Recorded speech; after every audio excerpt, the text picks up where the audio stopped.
मित्रवर्य कल्याणराव शिंदे आणि माझा मित्र तुमच्या मराठी विभागाचा प्रमुख रमेश शिंदे, उपस्थित तुमचे साहित्यिक मित्र माळी साहेब, सर्व आदरणीय प्राध्यापक मंडळी आणि विद्यार्थी मित्र, पुढे जायची घाई असल्यामुळं मी लवकर कार्यक्रम घेऊयात असं म्हणालो, म्हणून तुमची वेळ दिली. कारण 12 वाजता मला सोलापूरला कार्यक्रम आहे. त्या कार्यक्रमाची वेळ फिक्स आहे, मागं पुढं करता येत नाही. त्याच्यामुळे मला इथून 10:30ला निघालं पाहिजे आणि कार्यक्रम संपल्यावर खाल्लं पण पाहिजे काहीतरी, कारण काही खाल्लेलं नाही. त्याच्यामुळे 10ला इथं बरोबर थांबलं पाहिजे. त्या दृष्टीनं आपण आला सगळ्या कार्यक्रमाचं नियोजन करायचे आणि वेळ कमी जास्त होऊ नये म्हणून मुद्दा घड्याळ मी काढून समोर ठेवतो की माझ्याही लक्षात यावं की 10 वाजलेले आहेत. 40 मिनिटं आपल्या हातामध्ये आहेत आणि 40 मिनिटात सगळ्या जगाचा इतिहास सांगता येतो. त्याच्यामुळं काही आपल्या विषयाला न्याय देण्याची अडचण नाही. त्याच्यामुळं खरं तर रमेश, साहित्याच्या निर्मिती प्रक्रियेमध्ये सगळ्यात महत्वाचा जो घटक असतो तो वाचन हा असतो. वाचनावर तुम्ही तुटून पडलं पाहिजे, प्रचंड वाचन केलं पाहिजे. आमच्या सुरुवातीच्या विद्यार्थी असण्याच्या काळात आम्ही प्रचंड वाचन करायचो. कल्याणरावने आता त्यांच्या कॉलेजच्या काळातला किस्सा सांगितला. प्राचार्याच्या कॅबिनमध्ये बसलो असताना ते म्हणाले की ग्रंथपाल मला हवी ती पुस्तकं देत नव्हता, समोर ठेवलेल्या पुस्तकातूनच निवडायला सांगत होता आणि मला तर रोज नवं पुस्तक पाहिजे असायचं. मी प्राचार्यांच्याकडे गेलो, मग प्राचार्याने येऊन ग्रंथपालांना सांगितले की याला हवी ती पुस्तकं घेऊन देत जा. आणि मग वैतागानं हे आले की ग्रंथपाल म्हणायचं जा मध्ये, तुमची जागा मध्ये आहे. मला सुद्धा आठवतं की मी तुमच्यासारख्या महाविद्यालयीन विद्यार्थी असताना वाचन प्रचंड करायचं. त्या वाचनातूनच माणूस घडतो. कुणी तुम्हाला सांगितलं असे एखाद्या माझ्यासारख्या व्याख्यानातून म्हणजे काही निर्मिती प्रक्रिया कळत नाही, अनुभव म्हणून आम्ही सांगू शकतो आम्हाला ही कविता कशी सुचली, हा विषय कसा सुचला. पण एकूण निर्मिती प्रक्रिया ही या प्रक्रियेतूनच जात असते. त्याचा पहिला घटक म्हणजे वाचन. प्रचंड वाचन केलं पाहिजे. मी तुम्हाला कदाचित आश्चर्य वाटेल की माझ्या 11वी ते BA थर्ड इयर अशा 5 वर्षाच्या काळात आमचं तालुक्यातलं जे बहिर्जी स्मारक महाविद्यालय होतं, वसमतचं सध्याच्या हिंगोली जिल्ह्यातलं, पूर्वीच्या परभणी जिल्ह्यातलं, तर त्या महाविद्यालयाची लायब्ररी अतिशय समृद्ध होती. केशवराव वसेकर म्हणून एक चांगले साहित्यिक ग्रंथपाल होते तिथं, आणि ते ग्रंथपाल असल्यामुळं त्यांनी इतकं सुंदर ग्रंथालय सजवलेलं होतं, इतकी सुंदर ग्रंथ रमेश ते त्यांनी मागवलेले होते. मग माझं बेसिक वाचन तिथं झालं, त्याच्यामुळं झालं आणि त्यांच्या मार्गदर्शनाखाली झालं. मला त्यांनी सांगितलं की हे पुस्तक तुम्ही वाचा, हे पुस्तक तुम्ही वाचा, हे अंक तुम्ही वाचा, हे नियतकालिक तुम्ही वाचा. सुरुवातीला त्यांनी दिलेलं बोर वाटायचं, कंटाळवाणं वाटायचं आणि नंतर हळूहळू गोडी लागल्यावर ते म्हटले अहो तुम्ही ज्या ग्रामीण भागातून आला, ज्या ग्रामीण शेतकरी चुन्नातून आला, तुम्ही व्यंकटेश माडगूळकर वाचले पाहिजे, तुम्ही आनंद यादव वाचले पाहिजे, तुम्ही नारायण बोराडे वाचले पाहिजे, तुम्ही वेणाबाई चौधरी वाचले पाहिजे, तुम्ही नादो महानोर वाचले पाहिजे, तुम्ही विठ्ठल वाघ वाचले पाहिजे आणि त्यांची पुस्तकं मला तरी काढून दिली. मग तुम्हाला तुमचे अनुभव कसे व्यक्त करता येतील शेतकरी जीवनाचे, हे लोक आहेत बाप माणसं मराठी भाषेतली ज्यांनी शेतकरी जीवन व्यक्त केलेलं आहे, ते एकदा पहा म्हणजे तुम्हाला ते आपोआप कळत जाईल. म्हणून मी तिथली सगळी लायब्ररी पालथी घालणे ज्याला आपण म्हणतो, पालथी घातली. त्याच्यामुळे गंमत अशी व्हायची की बाकीचे पुस्तकं अभ्यासक्रमाचे सोडून महाविद्यालयाच्या ग्रंथालयात कुणाला एखाद्या पुस्तकाची गरज पडली, ग्रंथपालांना हे पुस्तक सापडत नसेल तर लोक मला शोधत असत आणि मला हे नक्की माहित असेल की हे पुस्तक कुठं आहे. मी वर्गात असेल तर मला वर्गातून उठून जावं लागायचं आणि मी बरोबर शोधत न बसता कुठल्या रॅकमध्ये कुठल्या जागी ते पुस्तक ठेवलेलं आहे हे मला माहित असायचं आणि त्याच्यामुळे बरोबर जाऊन मी ते पुस्तक काढून द्यायचो. इतकी ती मला लायब्ररी पाठ झालेली होती. ती पुस्तकं तर वाचलेलीच होती, पण कुठलं पुस्तक कुठल्या जागी आहे ते सुद्धा मला माहित असायचं. ग्रंथाचं वाचन ही मूलभूत गोष्ट आहे, ती आपण केली पाहिजे. आणि तुमच्या समोर आज प्रश्न असा आहे की मोबाईल हे माध्यम तुमचा प्रचंड वेळ खाल्लं. वाचनाला तर खूप वेळ लागतो ना, आणि मोबाईल हे माध्यम तुमचं प्रचंड वेळ खाल्लं. मग काय करायचं? म्हणजे अनेक लोकांच्या तक्रारीच आहेत की नवी पिढी मोबाईलमुळं बिघडलेली आहे. माझं म्हणलं की असं म्हणायची गरज नाही. नवी पिढी मोबाईलमुळे बिघडलेली आहे. खरं तर फक्त मोबाईलचा उपयोग कसा करायचा ते त्यांना शिकवलं पाहिजे नव्या पिढीला. ते अत्यंत उपयुक्त माध्यम आहे. मोबाईल हे अत्यंत उपयुक्त माध्यम आहे. म्हणजे मोबाईल घेतला तर वाचनावर आणि लेखनावर परिणाम होतो हे मी माझ्या मित्रांचं पाहिलं होतं माळी साहेब. मी ठरवलं की मोबाईल घ्यायचा नाही, मोबाईल वापरायचा नाही. मी मोबाईलच घेतला नव्हता. पण लॉकडाऊनच्या काळात रमेश आम्हाला युजीसीनं कंपल्सरी केलं की तुमचं ऑनलाईन टीचिंग तुम्हाला मोबाईलवरून करावं लागणार आहे. तुमचं ते टीचिंग तुम्ही करताय का नाही त्याच्यासाठी तुमचा जो टाइम टेबल आहे तो आमच्याकडे पाठवा, तुमचा मोबाईल नंबर आमच्याकडे पाठवा. त्यामुळे कॉलेजला सगळ्या प्राध्यापकांचा टाइम टेबल कॉलेजचा आणि मोबाईल नंबर युजीसीला पाठवावे लागले होते. आणि त्याच्यावरून ते म्हणजे आम्ही कधीही चेक करू की तुम्ही ऑनलाईन क्लास घेतात का नाही. त्याच्यासाठी मला मोबाईल घ्यावा लागला. त्याच्यासाठी मोबाईल घ्यावा लागला. त्याच्या आधी मी मोबाईल घेतला नाही. महाराष्ट्रातला सगळ्यात लोकप्रिय कवी होतो, महाराष्ट्रातल्या सगळ्या कॉलेजच्या गॅदरिंगला मी जात होतो, पण माझ्याजवळ मोबाईल नव्हता. फक्त लँडलाईनवर संपर्क करायचा आणि त्यावर आधारित सगळं छानपैकी चालायचं, काही अडचणी यायची. मॅडम बसायचं जागा साईडला बसलेल्या बाळांनो मध्ये बसा आणि साईडच्या पुढच्या रिकाम्या ठेवा, म्हणजे आलेल्या ना पटकन बसवायचं. बरं का, तुम्ही सेंटरला बसा, साईडची पुढची रिकामी ठेवा, म्हणजे कोणी नव्यानं आलं तर त्याला पटकन तिथे बसता येतं. रिकामी पुढची नाही. तर मोबाईल घेतला आणि मला वापरायचा कसाही माहित नव्हतं ना. माझा नातू समोर बसलेला आहे अमर. तर त्यानं माझी 2 मुलं आहेत, ती लॉकडाऊनच्या काळात घरीच होती. त्या मुलांना चांगलं तंत्र माहित होतं. त्यांनी मला ते सगळं तंत्र शिकवलं. हे मामा असं असं असते आणि हे असं असं करावं लागतं. पहिले काही तर तास रमेश मी त्यांना सांगितलं. ते काय करायचे की छानपैकी सेटिंग करायचे. त्याने ते स्टँड मागवलं, माईक मागवले, सेटिंग करून द्यायचे, खुर्ची ठेवून द्यायचे. मला म्हणायचे इथं बसा आणि पप्पा तुम्ही तास घ्या. मग प्रश्न असायचा की समोर कोणीच नाही, कारण समोर कुणीतरी आहे आणि ते उत्तम दाद देते, त्याच्यामुळे आपल्याला शिकवण्याचा उत्साह येतो ना. नाही तर समोर कोणीच नाही, शिकवायचं कसं. पण मला त्याची अडचण आली नाही. म्हणजे सगळेच प्राध्यापक तक्रार करत होते की हे कसं शिकवायचं, समोर कुणीच दिसत नाही, काय करायचं.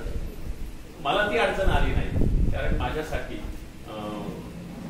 नेहमीच रमेश म्हणाला की सर विद्यार्थी संख्या थोडी आहे, गर्दी नाही पण गर्दी आहे. रमेश मला त्याचं काहीच वाटत नाही. म्हणजे शेतकरी संघटनेच्या अधिवेशनामध्ये कल्याणराव शरद जोशी मला त्यांच्या खुल्या अधिवेशनातल्या मुख्य भाषणाच्या आधी कविता म्हणायला सांगायची. तिथं 7-7, 8-8 लाख लोकांसमोर मी कविता म्हटलेली आहे. 7-7, 8-8 लाख लोक असायचे. शेतकरी संघटनेचं 3 दिवसाचं अधिवेशन असायचं, शेवटच्या दिवशी खुले अधिवेशन असायचं, शरद जोशींचं मुख्य भाषण असायचं. त्याच्या आधी शरद जोशींची इच्छा असायची माझी कविता व्हावी, ते मला बोलवायचे. तर त्यावेळेला असे लाखो लोक समोर असायचे आणि वर्गामध्ये रमेश कधी कधी एकच विद्यार्थी असायचा. एकच विद्यार्थी, पण कधीही एकच विद्यार्थी आहे म्हणून तास टाळला नाही किंवा जीव लावून शिकवलं नाही असं झालं नाही. एक विद्यार्थी असला तरी त्या 7 लाख लोकांनी जीव लावून त्या विद्यार्थ्यांना मी शिकवायचो. आणि काही कधी आता मी रिटायर होऊन 4 वर्ष झाली आणि 60ला रिटायरी असेल. रमेश म्हणाला ते बरोबर आहे की माझं वय 64 वर्ष आहे. मी रिटायर होईपर्यंत आयुष्यात एकही तास बुडवला नाही. महाराष्ट्रभर फिरत होतो, नाही म्हणजे नाही. कोल्हापूरला रात्री माझा कार्यक्रम होता 7ला, 9ला संपला, 10 वाजेपर्यंत जेवण संपले. 10ला निघून 500 किलोमीटर अंतर माझ्या परमिटला जाऊन सकाळी 7चा पिरियड मी घ्यायचो म्हणजे घ्यायचं. त्याच्यामुळे शुगर झाली या ताणतणावामुळे होऊ दे म्हटलं, पण आपलं कर्तव्य आपण केलं पाहिजे. कधी कधी गावामध्ये एकदा आपले जे आता राज्यपाल आहेत बागडे, ते आपल्या विधानसभेचे सभापती होते, परभणीला आले एकदा. त्यांच्या कार्यक्रमाचा मी अध्यक्ष होतो. ते उशिरा आले कार्यक्रमाला आणि माझ्या तासाची वेळ झाली. त्याच्यामुळं माझा अध्यक्षीय समारोप न करता माझ्या तासाची वेळ झाली की मी व्यासपीठावरून उठलो आणि निघून गेलो. मग त्यांनी विचारलं की हे अध्यक्ष कसं काय निघून गेले मध्येच, माझे भाषण संपू दिले नाही, तेही बोलले नाही. तर ते संयोजक होते, त्यांना माहित होता माझा स्वभाव, की ते बोलले ती कुणाची भीड मुरवत बाळगत नाही. आमच्या परभणीचे आमदार खासदार तर फार घाबरतात त्यांना, कारण ते फार जातात सगळ्यांना. त्याच्यामुळे त्यांच्या तासाची वेळ झाली, तुम्ही यायला उशीर केला, त्याच्यामुळं उशीर झाला कार्यक्रमाला, त्याच्या तासाची वेळ झाली, ते निघून गेले. तिथं 20,000 लोक होते बागडीच्या तिथं मी थांबलो असतो, मला बोलायला संधी होती. ते सोडून मी परत आलो. वर्गात फक्त 4 विद्यार्थी, पण माझं कर्तव्य ते 4 विद्यार्थ्यांच्या समोर जाणं आवश्यक होतं. त्यामुळे समोर कोण आहे याचं कधीच काही वाटलं नाही. त्यामुळे मोबाईल मुलांनी पहिल्या दिवशी ऑनलाईन टीचिंगसाठी रमेश समोर लावला, मला कुणीच दिसत नव्हतं, पण मला अडचण नाही आली. मी छानपैकी जीव लावून शिकवलं त्या मोबाईलला. लोक म्हणाले बाकीच्या लोकांच्या आम्ही पाहिलं कसे ऑनलाईन टीचिंग शिकवतं, त्यांचा कोण समोर नाही तर पाहायचं कुणाकडं. तर ते छताकडे पाहून शिकवत होते, भिंतीकडे पाहून शिकवत होते ऑनलाईन टीचिंगच्या काळात. पण मला माझ्या मुलांनी तो एक पॉईंट दाखवला होता मोबाईलचा, की हा समोर बसलेला आहे नातू, की मामा हे जे समोरचं आहे ना, ह्या पॉईंट कडे पाहून तुम्ही बोला मोबाईलच्या, म्हणजे समोरच्या ऐकणाऱ्या माणसाला त्याच्या डोळ्यात डोळे घालून आपण बोलतो आहोत असं वाटतं. त्यांनी मला ते सगळं तंत्र शिकवलेलं होतं. रमेश पहिल्या दिवशी, म्हणजे माझ्या ऑप्शनलची मुलं 15 आहेत, ऑप्शनलची मुलं 15 आहेत. पहिल्या दिवशी तास संपल्यानंतर मी मुलांना विचारलं की बाळांनो किती माझी पोरं उपस्थित होती, 15 पैकी एखाद दुसरं तरी होतं का नाही, का रिकाम्या वर्गाला मी तास घेतला. तर माझ्या मुलानं सांगितलं पप्पा तुमच्या तासाला 500 मुलं उपस्थित होती. म्हटलं माझी तर 15च मुलं आहेत ना, 500 मुलं कुठून आले. ते म्हणाले माहित नाही, पण तुमच्या तासाला 500 लोक उपस्थित होते, तसे व्ह्यूज आहेत, 500 लोकांनी तुमचा तास केलेला आहे. दुसऱ्या दिवशी तास केला, आणखी 5,000 संख्या वाढली. तिसऱ्या दिवशी 15,000 विद्यार्थी उपस्थित होते. हळूहळू ही संख्या कितीपर्यंत गेली. आमच्या विद्यापीठामध्ये वामनदादा कर्डकांची माणसा इथे मी तुझे गीत गावे नावाची कविता अभ्यासक्रमाला होती. ही कविता मी ज्या दिवशी शिकवली त्या दिवशी 2.25 लाख विद्यार्थी माझ्या तासाला उपस्थित होते. मला हे नवच विश्व होतं ना माझ्यासाठी. वर्गामध्ये फार फार तर एसएलचा तास असेल तर 100 पोरं उपस्थित असायचे, पण हे असे लाखानं पोरं उपस्थित राहू लागले, कारण सगळ्या महाराष्ट्रातल्या विद्यापीठातली मुलं तो अभ्यासक्रम करत होते. मराठी वाङ्मयाचा इतिहास प्रामुख्यानं सगळ्या विद्यापीठात सारखा होता, त्याच्यामुळं तो इतिहासाच्या वेळेस तर मला फार मजा आली त्या इतिहासात. आणि तुम्हाला हे जर खोटं वाटत असेल तर तुम्ही युट्यूब चेक करा, युट्यूबवर तुम्हाला ते सगळे व्हिडिओ पाहायला मिळतील. कारण आम्ही काय केलं होतं की आमच्या कॉलेजचं नाव ज्ञानोपासक महाविद्यालय आणि आमचा मराठी विभाग, आम्ही आमच्या चॅनलचं नावच ठेवलं होतं ज्ञानोपासक मराठी विभाग या नावाचं चॅनल युट्यूबवर आहे, तुम्ही चेक करा. ज्ञानोपासक मराठी विभाग असं त्या चॅनलचं नाव आहे. ते काही विद्यापीठाचं चॅनल नव्हतं, ते काही कॉलेजचं चॅनल नव्हतं, ते एका डिपार्टमेंटचं चॅनल होतं, एका कॉलेजच्या एका विभागाचं चॅनल आहे ते. पण त्याचे सबस्क्रायबर 22,000 आहेत. अजूनही तुम्ही ते चेक करू शकता, 22,000 सबस्क्रायबर आहेत. आमच्या विद्यापीठाचं जे चॅनल आहे त्याचे 7,000 होते. सगळ्या 150-200 कॉलेजचे विद्यार्थी त्याचे विद्यार्थी होते, पण विद्यापीठाच्या चॅनलचे फक्त 7,000 सबस्क्रायबर होते. आणि एका कॉलेजचे आमच्या मराठी विभागाचे जे चॅनल होतं त्याचे 22,000 सबस्क्रायबर आहेत. तुम्ही अजूनही पाहू शकता. ते व्हिडिओ सुद्धा तुम्ही चेक करू शकता. वामनदादाचा जो तुम्हाला व्हिडिओ सांगितला तुम्ही चेक करू शकता, त्याचे व्ह्यूज तुम्हाला तिथे सापडतील. हे एक नवं विश्व माझ्या लक्षात आलं आणि त्याच्यामध्ये मी यशस्वी झालो. आणि मोबाईल घेतल्यानंतर माझ्या असं लक्षात आलं की ज्या कारणासाठी मी मोबाईल घ्यायचा टाळत होतो, वाचनावर आणि लेखनावर परिणाम होईल, त्या कारणासाठी मी ह्याचा कसा उपयोग होईल ते पाहिलं. आणि इतका उपयोग झाला. ज्या दिवशी मोबाईल माझ्या हातात आला त्या दिवशी मी माझ्या मुलाला सांगितलं की बाबा रे, मला एक एक विषय घेऊन, तो म्हणला पप्पा या मोबाईल मध्ये काय पाहिजे ते आहे, तुम्हाला जे पाहिजे ते आहे. मी म्हटलं मला पहिल्यांदा कबीर दाखव. मी मराठीचा प्राध्यापक असला तरी माझं हिंदीचं वाचन छान आहे, पण तो मला कबीर दाखव. तर त्यानं दाखवले. तर त्यानं दाखवले तर ते कबीराची दोहे गायलेल्या विविध गायकांचे व्हिडिओ सगळे समोर आले. त्याला म्हटलं असं नाही, कबीराच्या अभ्यासाचे काही व्हिडिओ आहेत काय. आणि मग त्यानं जो मला खजिना उघडून दिला तो इतका अप्रतिम होता. युट्यूबवर तुम्ही स्वतः सुद्धा चेक करून पहा, तुम्हाला त्याची गोडी लागेल. अजब शहर किंवा कबीर प्रोजेक्ट या नावानं तुम्ही सर्च केलं तर ते सगळे व्हिडिओ येतात कबीर प्रोजेक्ट नावाचे. त्या प्रोजेक्टमध्ये रमेश लिंडा हेस नावाच्या अमेरिकेच्या धर्मशास्त्र विभागाच्या एका विद्यापीठाच्या प्रमुख आहेत. त्या शबनम वीरमणी ज्या चित्रपट निर्मात्या होत्या, स्वतः दिग्दर्शक होत्या पंजाबच्या, त्या आणि एक प्रल्हाद सिंग टिपानिया नावाचा दलित लोकगायक आहे देवास जिल्ह्यामधला, मध्य प्रदेश मधला, तो, या तिघांनी मिळून ते व्हिडिओ केलेले आहेत आणि फोर्ड फाउंडेशननी त्यांना कोट्यावधीची ग्रँट दिलेली आहे. काय प्रोजेक्ट आहे तो आणि हे तिघ जण एकत्रित कसे आले, ती फार इंटरेस्टिंग कथा आहे रमेश, पण ती सांगायला मला फार वेळ लागेल की ती लिंडा हायस विद्यापीठातली बाई, हा एक दलित लोकगायक, ती एक चित्रपट निर्माती, हे एकत्रित कसे आले, ती फार सुंदर कथा आहे. ती कथा मला वाटते कुठल्या तरी व्हिडिओमध्ये मी युट्यूबवर सांगितलेली आहे, कबीराचाच व्हिडिओ आहे माझा, त्याच्यावर तुम्ही पाहिलं तुमच्या लक्षात येईल. पण या तिघांनी मिळून जगभरात जिथं जिथं जो जो माणूस कबीराचा अभ्यास करतो त्या प्रत्येकाची मुलाखत घेतलेली आहे किंवा त्यांना कबीरावर बोलायला लावलेला. जगभर कबीर जिथं जिथं अभ्यासला जातो त्या सगळ्यांचा अभ्यास तुम्हाला त्याच्यावर उपलब्ध करून दिला. जगभर कबीर जो जो माणूस गातो त्या सगळ्यांचे कबीर गाण्याचे व्हिडिओ तिथे उपलब्ध आहेत. ते इतके सुंदर आहेत. शबनम वीरमणी स्वतः दिग्दर्शक असल्यामुळं, कॅमेरामन असल्यामुळं, चित्रपट निर्माता असल्यामुळं त्याची क्वालिटी इतकी सुंदर आहे. त्या सगळ्या व्हिडिओची जी निर्मितीची जी भाग आहे इतका तंत्रशुद्ध व्हिडिओ आहे.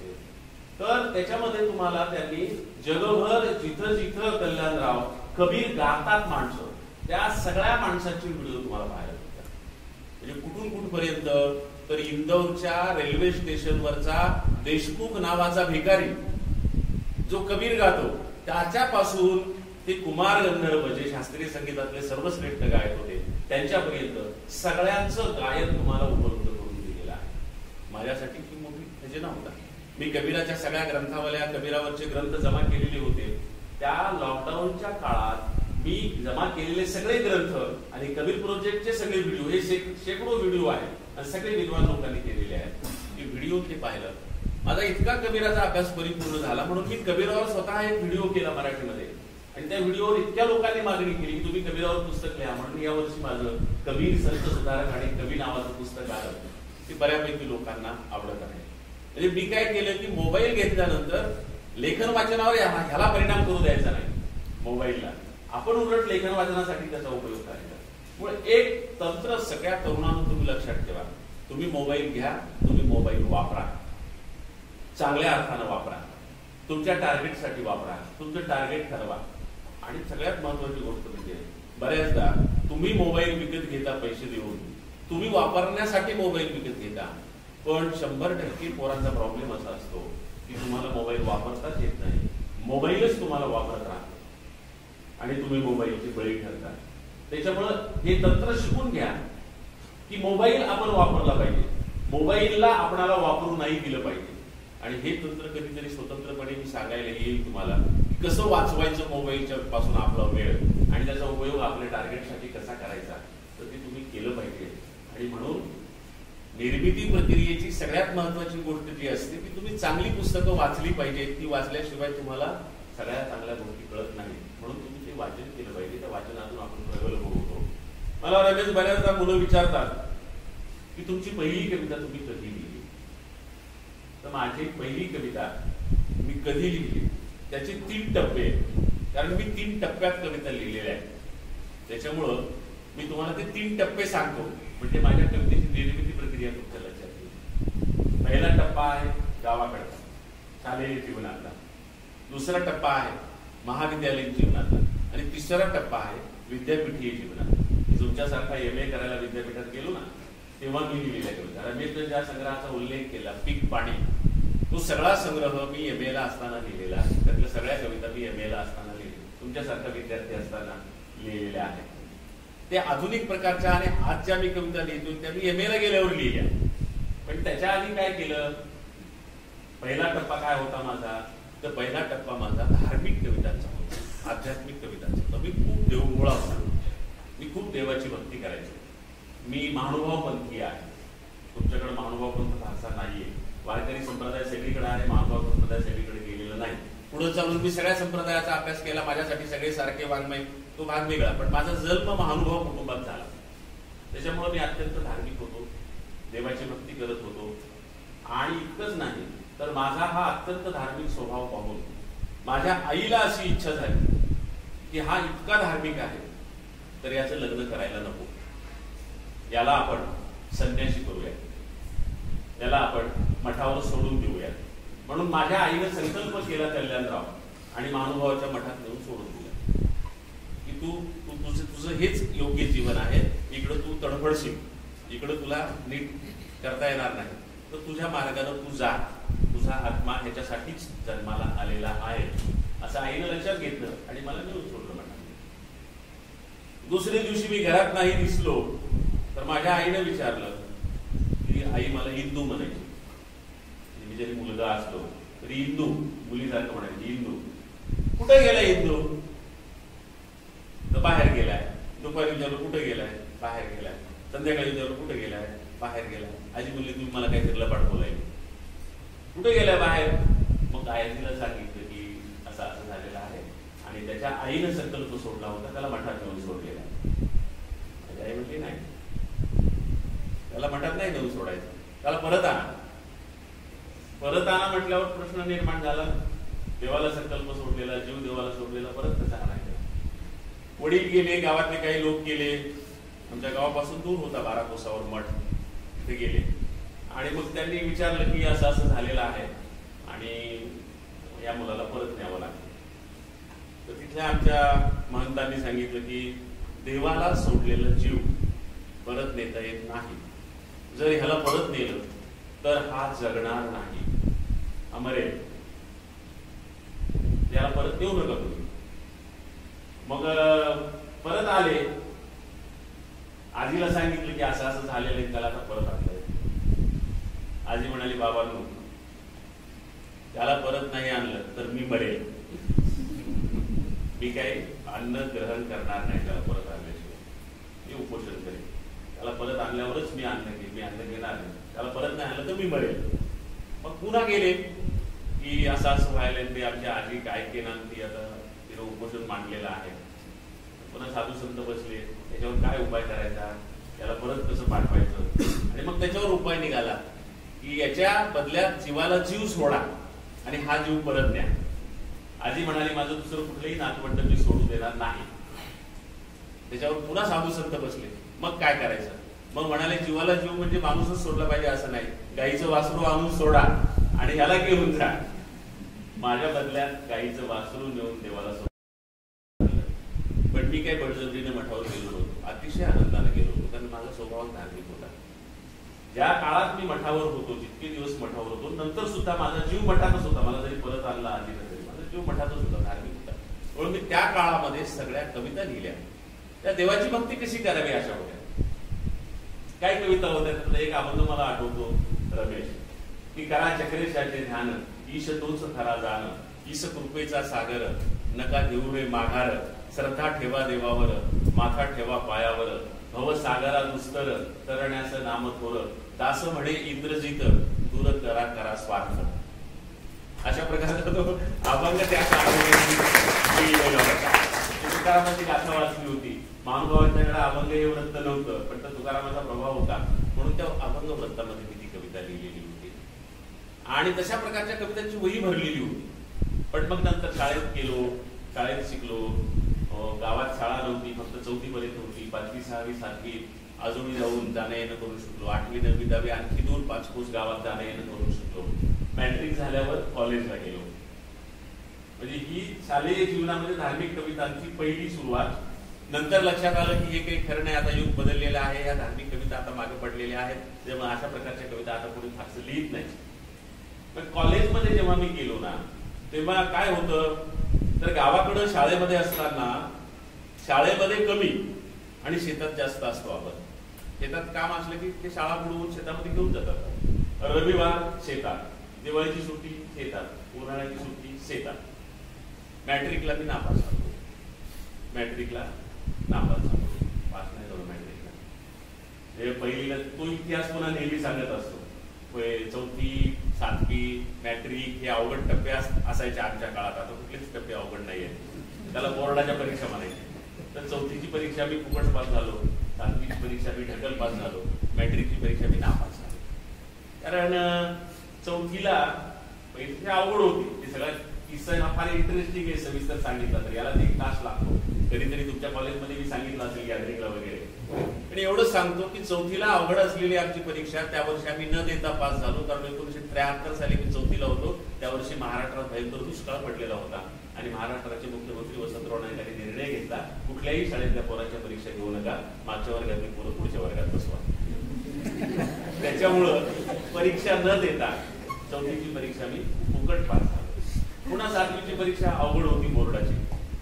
आम्हाला कावळे गुरुजी नावाची गुरुजी होते. राजहंसाचा स्वभाव पण आडनाव कावळे होतं त्याचं, त्याला काही इलाज नसतो. त्या कावळे गुरुजींनी आम्हाला परीक्षेला नेलं पूर्णा जंक्शन या गावामध्ये. तिथंच ते राहत होते, जाणं येणं करायचे.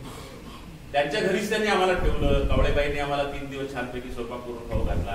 गुरुजी परीक्षेला घेऊन जायचे, घरी घेऊन यायचे.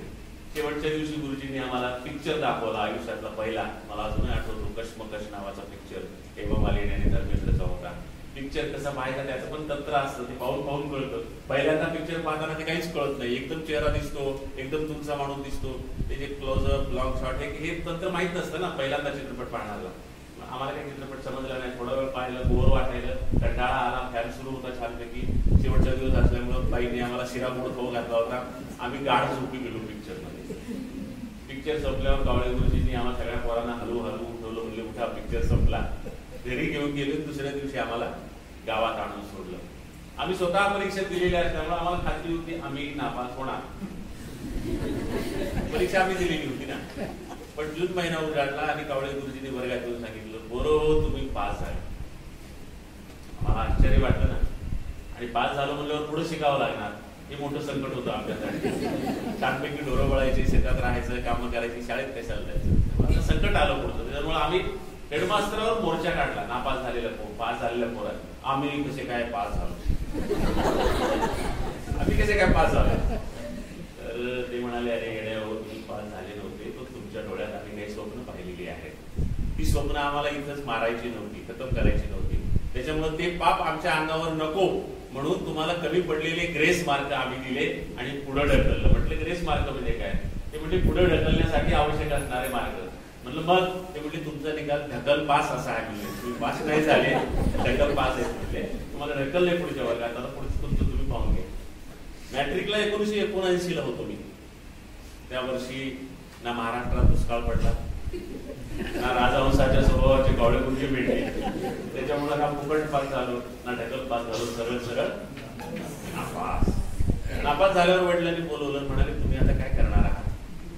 तर बाबानं 2 कोपड्यात मारायला पाहिजे, गदड्या अभ्यास केला नाही, नापास झाला, काय करतो तू आता, असं म्हणायला पाहिजे ना. पण माझे वडील अत्यंत सुसंस्कृत होते. त्यांनी आयुष्यात आम्हाला कधी शिवी दिली नाही, तोंडातून त्यांच्या अपशब्द निघाला नाही आणि त्यांनी कधीही आम्हाला मारलं नाही, अंगाला पाच बोटं लावली नाही. अत्यंत सुसंस्कृत आणि रागावले की ते जास्त सुसंस्कृत व्हायचे. त्याच्यामुळे वडिलांनी जेव्हा विचारलं की तुम्ही आता काय करणार आहात, तर लई प्रकरण बिघडलेलं दिसते. तेव्हा खाली मान घालून सांगितलं, आता आपण जे सांगणार आहात तेच आम्ही करणार आहोत. ते म्हणाले तुम्ही करण्यासारखं आता जगात एकच काम बोललंय, म्हटलं सांगा. म्हणाले ढोर वळा, म्हणजे गुरं राखा. आमच्याकडे जरा ढोर वळा म्हणतात. लयच आनंद झाला ना, मला लय आवडायचं गुरं राखायला, ढोर वळायला. मी इतकी गुरं चांगली राखली, इतकी गुरं चांगली राखली त्या नापास वर्षामध्ये, फारच मस्त गुरं राखली मी. इतकी गुरं चांगली राखली असं म्हणतो की तुम्ही जर त्या काळात तुम्ही पुराव्याच्या परीक्षा घेतल्या असत्या, पुराव्याच्या स्पर्धा घेतल्या असत्या, महाराष्ट्रात माझा पहिला नंबर आहे. मी कधीही गाईला मारलं नाही. धार्मिक स्वभावाचा होतो. गाईला काठीनं मारणं हे पाप हे माझ्या डोक्यात पक्क बसलेलं होतं. त्यामुळे मी हातात काठीच घेत नसे. गाईला जीव लावायचो, गोठ्यात जायचो, गाईची गिरडी सोडायचो, मी पुढे जायचो, खंडीभर गाई माझ्या पाठीमागे यायच्या. शेतामध्ये बांधावर गाई चारताना, धुऱ्यावर गाई चारताना, शिवेवर गाई चारताना, आजूबाजूच्या शेतात एखादी गाय गेली, पीक खाऊ लागली तर तिला कधीही काठी मारून बाहेर काढलं नाही. तिच्या गळ्याला धरायचो आणि बांधावर घेऊन यायचो. एखादी दसमुसली गाय ऐकली नाही तर मी तिला तिथंच सोडायचो. मी बांधावर यायचो, उंच आवाजात रडायचो. मी रडलो की माझ्या गायला लक्षात यायचं, गाय माझ्याजवळ येऊन उभी राहायची, वर पाहायची माझ्याकडे, माझं लेकरू कारडत आहे म्हणून. मी तिला तेवढा जीव लावलेला असायचा. मला वाटायचं की गायी गवत खातात, आपण भाकरी खातो, उलट का होऊ नये, गायीने भाकरी का खाऊ नये, आपण गवत का खाऊ नये. म्हणून आईनं जे भाकरीचं गठुडं बांधून दिलेलं असायचं ते गठुडं, त्यातली कोरकोर भाकर मी गाईच्या वासरांना चारून टाकायचो आणि दिवसभर गवताचे कोळे कोळे तुरे खाऊन मी राहायचो. आपण कधी गवत खात नाही, पण तुम्ही कधी खाऊन पाहिलं. आपल्या भाज्या ज्या आहेत ना, त्या भाज्या म्हणजे आपण गवतातून बाजूला काढलेली चवदार गवतच आहेत. ती भाज्यामध्ये आपण बाजूला काढली ती चवदार म्हणून, पण अजून कितीतरी चवदार गवत आपण बाजूला काढलेली नाहीयेत. त्या काळात मला समजलं की आणखी किती चवदार गवत आहे. मला आठवतं जवळजवळ 70-72 प्रकारच्या गवताच्या चवी मी त्या काळात अनुभवलेल्या आहेत. इतकी सुंदर सुंदर गवत. त्याच्यामुळे ते जनावर किती आवडीने ते गवत खातात, कारण त्याच्यामध्ये ती टेस्ट असते, चव असते. आपण ती चव कधी घेतली नाही, कधी ती तिखट म्हणून, कधी तुरट म्हणून आपण ती बाजूला सारली, पण इतक्या सुंदर चवीची ती गवत आहेत. मी गमतीनं असं सांगत असतो, रमेश तू तो उल्लेख केला म्हणून सांगतो की आबा आर पाटील, महाराष्ट्राचे उपमुख्यमंत्री, गृहमंत्री, ते मला मित्र समजायचे, खूप प्रेम करायचे माझ्यावर. माझ्याकडे घरी यायचे नेहमी, रिकामा वेळ असेल तर मुंबईला बोलवायचे 4-4 दिवस, आणि केवळ साहित्यावर चर्चा, राजकारणाचा संबंध नाही. ते कधीतरी आम्हाला हॉटेल ताज, सगळ्यात भारी हॉटेल, तिथं जेवायला घेऊन जायचे. काय काय खाऊ घालायचे. तिथल्या गमती जमती किस्से मी त्या पुस्तकात लिहिलेले आहेत, फार मस्त आहेत. पण तिथं सुद्धा मला या गवतासारख्या चवीच्या भाज्या खायला मिळाल्या नाही. इतका सुंदर गवताचा चवीचा अनुभव मी घेतलेला आहे. त्याच्यामुळे मी म्हटले की महाराष्ट्रात पहिला आलो असतो का नाही, बरोबर आहे ना, पण नाही आलो. कारण तुम्ही स्पर्धाच घेतली नाही. गुराख्याची स्पर्धा कोण घेणार आहे, गुराख्याचं कौतुक कोण करणार आहे.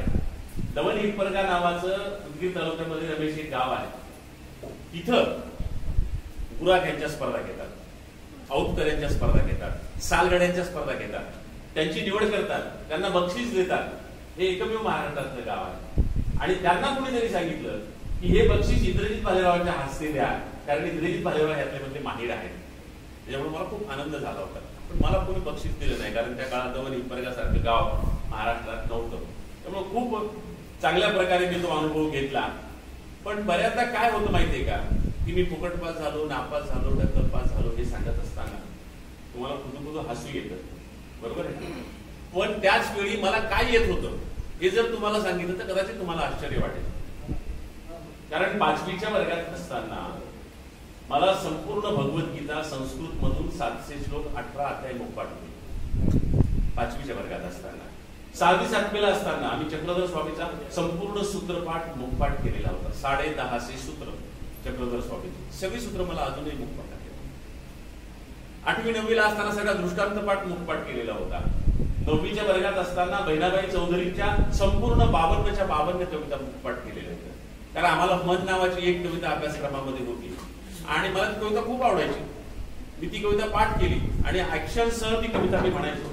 तर वडील मला प्रमुख पाहुणा एखाद्या कार्यक्रमाला घेऊन जावा तसं खांद्यावर बसून गावात एखाद्या सार्वजनिक कार्यक्रमाला घेऊन जायचे आणि तिथं मला ती कविता म्हणायला लावायची. लोकांना ती कविता फार आवडायची. योगायोगानं आमच्या गावामध्ये बहिणाबाई चौधरींच्या गावचे न्हावी समाजाचे बोरणारे नावाचे गुरुजी बदलून आले. ते बहिणाबाईच्या गावचे.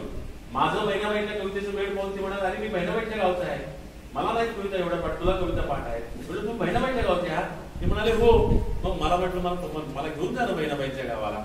आणि मग त्यांच्या मागं लावून शालेय जीवनामध्ये बहिणाबाईंच्या गावी गेलो. बहिणाबाईंच्या गावात जाऊन तिथं त्यांच्या सगळ्या कविता उपलब्ध केल्या. तेव्हा सगळीकडे बहिणाबाईंचे संग्रह उपलब्ध नव्हते.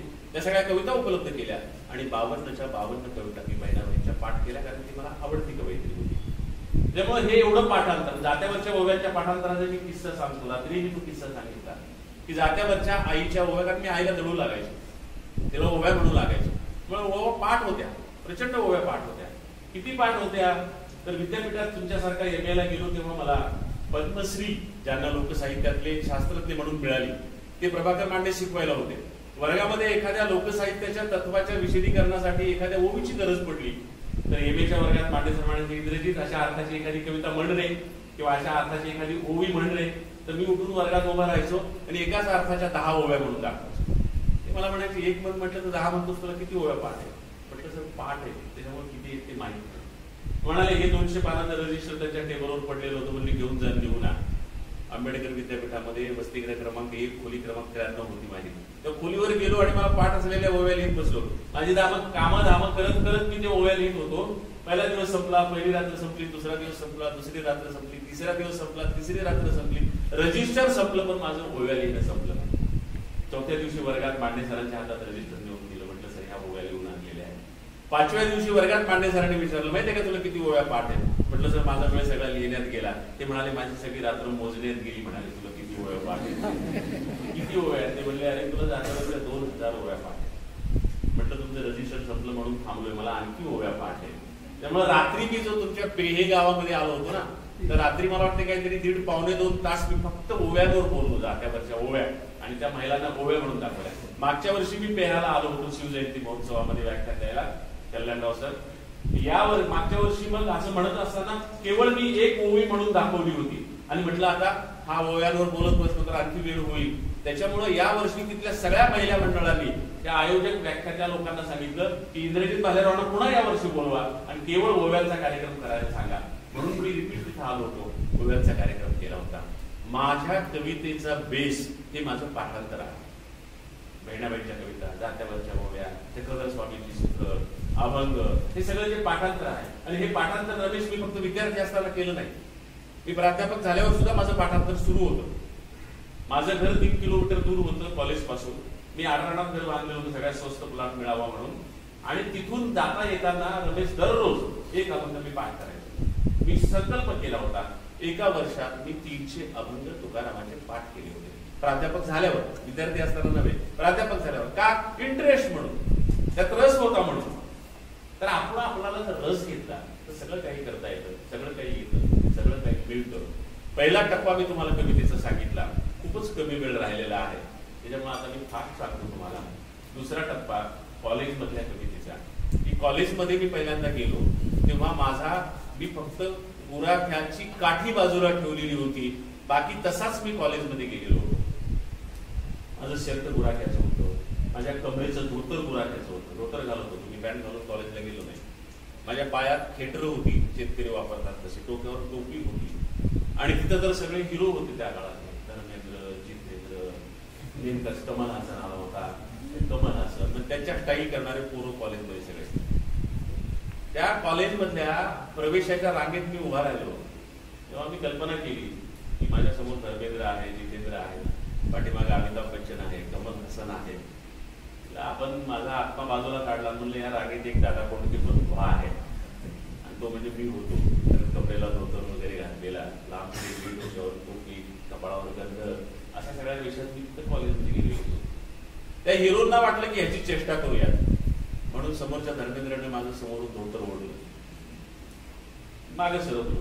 तेवढ्यात मागच्या अनितानं मागून माझं शर्ट ओढलं. मागं पुढं सरकत आमची रांग पुढं चालली होती. तेवढं अमिताभ बच्चन जो होता त्याला चेष्टा करायची आणखी जरा गंमत सुचली, म्हणून त्यानं अशी चिमटीनं माझी टोपी उचलली, ती कमल हासनकडे दिली, ती त्यानं मागच्या हिरोकडे दिली, मागच्या हिरोकडे गेली, ती टोपी तिकडेच गेली, मला अजून मिळालेली नाही. माझं शर्ट ओढलं मला काही वाटलं नाही, माझं धोतर ओढलं मला काही वाटलं नाही, पण मला माझ्या डोक्यावरची टोपी, माझ्या सन्मानाचा मुकुट जेव्हा कोणीतरी उचलला तेव्हा माझ्या तळपायाची आग मस्तकात गेली, आणि मस्तकातून ती पुन्हा तळपायात गेली, आणि माझ्या तळपायाची खेटर होती ती खेटर काढली. मी त्या हिरोला सोडपायला सुरुवात केली, अक्षरशः जीव तोडून मारायला सुरुवात केली. तसा मी घाबरत होतो, मी गाईला सुद्धा मारत नव्हतो, पण माझा अशा प्रकारचा अपमान झाल्यावर मी त्यांना मारायला सुरुवात केली. प्राचार्यांनी, सगळ्या सेवकांनी मला पकडून प्राचार्यांच्या समोर दिला. अरे म्हणजे तू तर साधा गवाळा दिसतो, तर तुला फायटिंग करू लागला बोलली. प्राचार्य रावसाहेब पत्रके होते आमचे तेव्हा. पण मी त्यांना रडू माझी कहाणी सांगितली की ह्याप्रमाणे माझी कशी चेष्टा केली. ते म्हणाले की तू आता घाबरू नकोस, मी तुझ्या पाठीशी आहे. वेळ पडली तर ह्या पोरांना मी कॉलेजमधून काढून टाकेन. त्या पोरांच्या पालकांना बोलावून घेतलं त्यांना तंबी दिली की तुमच्या मुलांनी, हे खेड्यापाड्यातल्या मुलांना, हे नेहमीच मुलं तुमची त्रास देतात, जर असे त्रास देऊ लागले तर आम्ही आमच्या कॉलेजमधून त्यांना रेस्ट्रिक्ट करू. आणि मला सांगितलं की तू पूर्णपणे विश्वासानं कॉलेजमध्ये यायचं, मी तुझ्या पाठीशी आहे. आणि तिथून पुढे तो प्रवास सुरू झाला. पण ज्या दिवशी डोक्यावरची टोपी उचलली त्या दिवशी मला दिवसभर करमलं नाही.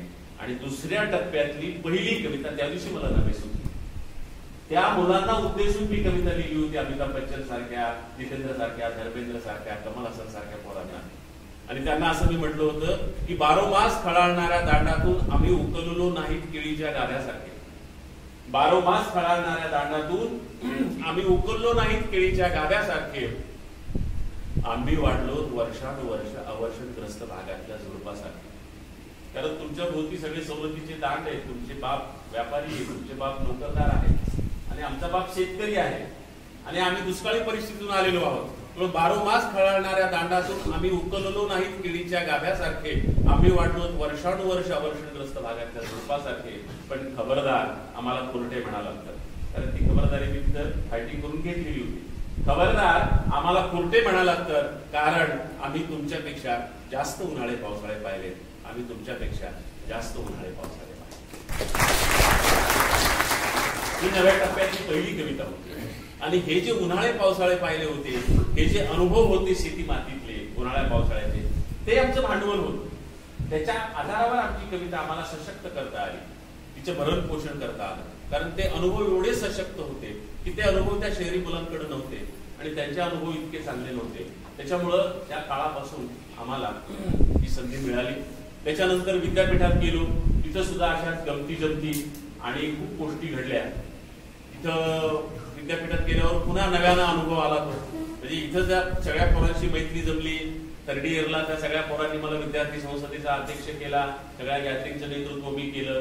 ज्या पोरांची टोपी उचलली होती त्यालाच त्यांनी सन्मानाचा मुकुट घातला. हे इकडचं झालं. पण पुन्हा औरंगाबादला शिकायला गेलो तेव्हा तिथं पुन्हा आम्ही गबाळे ठरलो, कारण आमच्या कॉलेजचे पोरं त्या औरंगाबादच्या विद्यापीठाच्या पोरांच्या तुलनेमध्ये गबाळे आहेत ना. त्याच्यामुळं आम्ही गावात जायचं नाही असं ठरवलं. जे वसतिगृहामध्ये आलेली मुलं होती त्यातली काही श्रीमंतांची मुलं होती. ती श्रीमंतांची जी मुलं आहेत ती श्रीमंतांची मुलं गावात जात होती, छानपैकी छान चोख करत होती. आम्ही मात्र विद्यापीठाच्या पाठीमागे डोंगराच्या टेकड्या होत्या, त्या टेकड्यावर जाऊन बसायचो आणि त्या टेकड्यावर बसल्याच्या नंतर तो जुलै ऑगस्टचा महिना असायचा. सगळीकडे 13-14 गावं दिसायची, त्यांच्या पेरण्या सुरू असलेल्या दिसायच्या. मला गावाकडची दृश्य दिसायची आणि मग मला पहिल्यांदा तिथं रमेश ही जी 13 तुकड्याची हंगाम नावाची पीक पाणी मधली कविता आहे ती कविता आठवली. आणि मला हे सगळे शेतामध्ये पेरण्या सुरू असताना मला माझ्या गावाकडच्या आठवणी दिसू लागल्या. आपला भाऊ असा शेतात पेरायला गेला असेल, आपली वहिनी अशी शेतामध्ये त्याच्या पाठीमागे सरक्यावर बसली असेल, आपला बाप दुपारी बियाणं घेऊन गेला असेल, जेवणाच्या वेळेला जेवण घेऊन गेला असेल. ते सगळं चक्र मला आठवू लागलं आणि हंगाम नावाची 13 तुकड्यांची कविता लिहिली. पेरणीपासून ते उफडणीपर्यंत, उन्नतीपर्यंत शेतकऱ्याच्या जीवनातले 12-13 टप्पे त्या कवितेमध्ये मी पहिल्यांदा चित्रित केले आणि तिथून माझी नव्या पद्धतीच्या कवितेला, ग्रामीण कवितेला सुरुवात झाली. मला वाटतं मी मुद्दाम हे 3 टप्पे तुम्हाला सांगितले आणि या 3 टप्प्यामध्ये मला जरा शॉर्टकट सांगावं लागलं हे सगळं. तर सांगायला 2-2.5 तास सुद्धा अपुरे पडतात. पण आता वेळ संपलेला असल्यामुळे आपल्याला बरोबर 10ला थांबायचं होतं. त्याच्यामुळे माझ्या कविता लेखनाचे 3 टप्पे आणि 3 टप्प्यावरच्या कवितांच्या निर्मिती प्रक्रिया कमीत कमी शब्दात पण जास्तीत जास्त परिणामकारकपणे तुमच्यासमोर सादर करण्याचा प्रयत्न केला. रमेश नावर्जून या कार्यक्रमाला मला बोलावलं. साहित्य परिषदेनं त्यांना मान्यता दिली. त्याबद्दल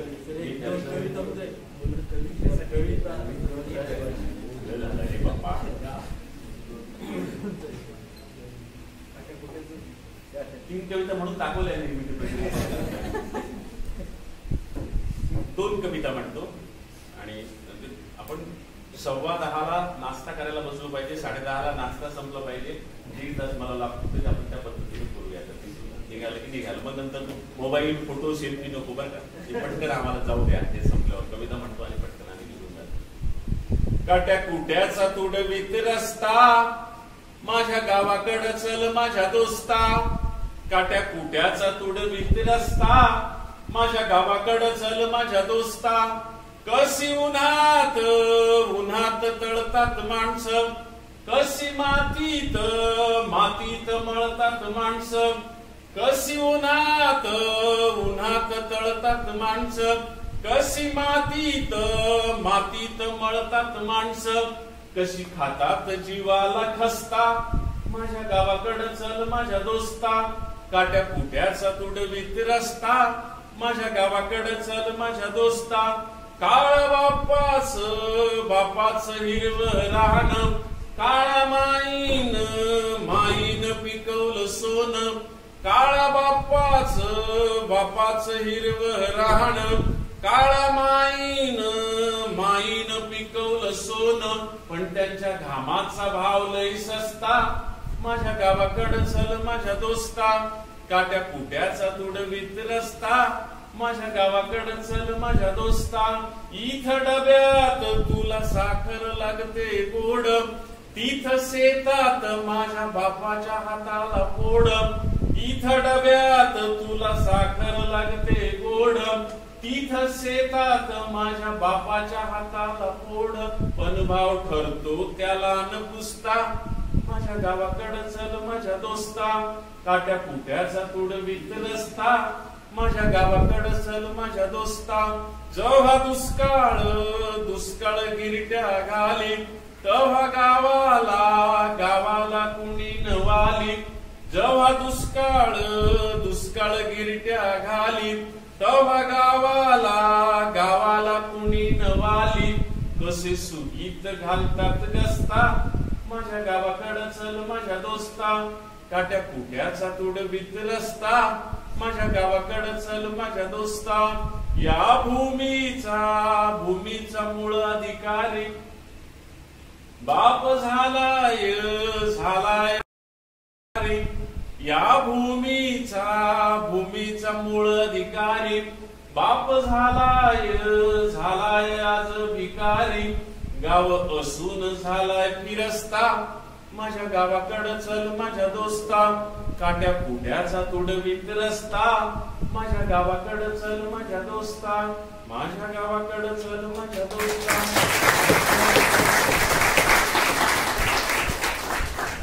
आणि माझ्या आईनं मला सांगितलेली माझ्या जन्माची कहाणी, जन्म नावाची कविता.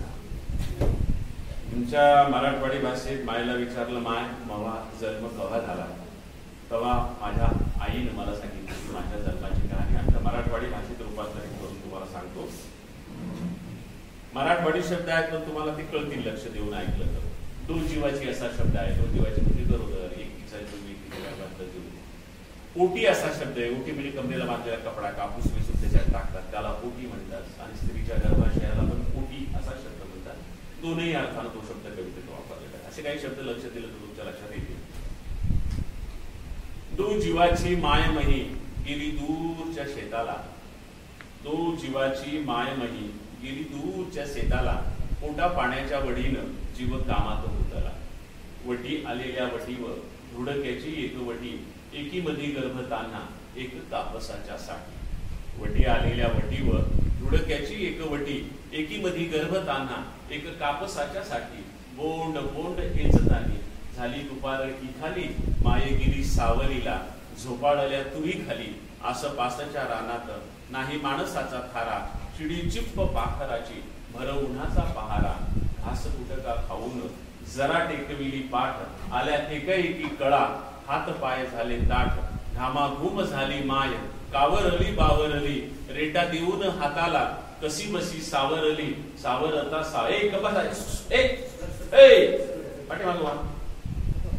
पाठीमागवा दार लावून घ्या, ते पूर्ण लावून घ्या. या कवितेला मला डिस्टर्ब सहन होत नाही. मी माईक सुद्धा फेकून मारतो. मी ही आधी सूचना सांगायला पाहिजे होती. ही अतिशय संवेदनशील स्वभाव ही कविता म्हणतो. दार उघडू नका, तिथं थांबा. दो जीवाची मायमही गेली दूरच्या शेताला. पोटा पाण्याच्या वडीनं जीव कामात गुंतला. वटी आलेल्या वटीवर धुडक्याची एक वटी, एकीमध्ये गर्भताना एक कापसाच्या साठी. बोंड बोंड एचतानी झाली दुपार इखाली. माये गेली सावलीला झोपाळल्या तुरी खाली. असं पासच्या रानात नाही माणसाचा थारा. चिडी चिप्प पाखराची भर उन्हाचा पहारा. घास कुटका खाऊन जरा टेकविली पाठ. आल्या एकाएकी कळा, हात पाय झाले ताठ. घामाघूम झाली माय, कावरली बावरली. रेटा देऊन हाताला कशी बसी सावरली. सावरता कळ उठली जोरात. आड रानात हारण खर कापली उरात. पुढी काय झालं त्याचं माईला नव्हतं भान. जणू पडलंय पाखरू बिन वारशी उतान. आली सुदीवर तभा कुस रिकामी झालेली. मातीवर वल्ला गोळा माती तोंडात गेलेली. बाळातीन झाली माय जशी सीता वनवाशी. बाळा दिन झाली माय जशी सीता वनवासी, लव अंकुश खेळले जसे झाडा झुडपाशी, खाली वरी धुडक्यात कापसाच्या डालीमध्ये मला उचलून आधी,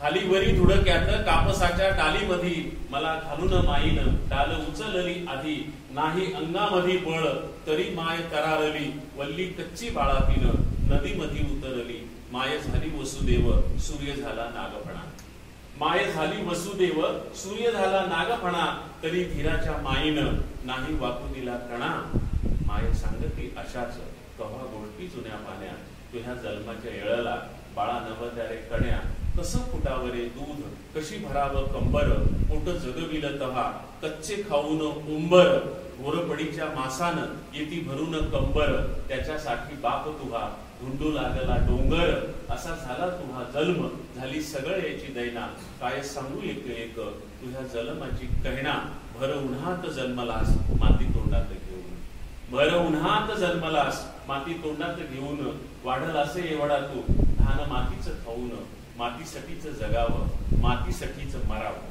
मातीसाठीच जगावं मातीसाठीच मरावं, बाळा माती लई थोर तिला कसं इसरावं, बाळांनो माती लई थोर तिला कसं इसरावं.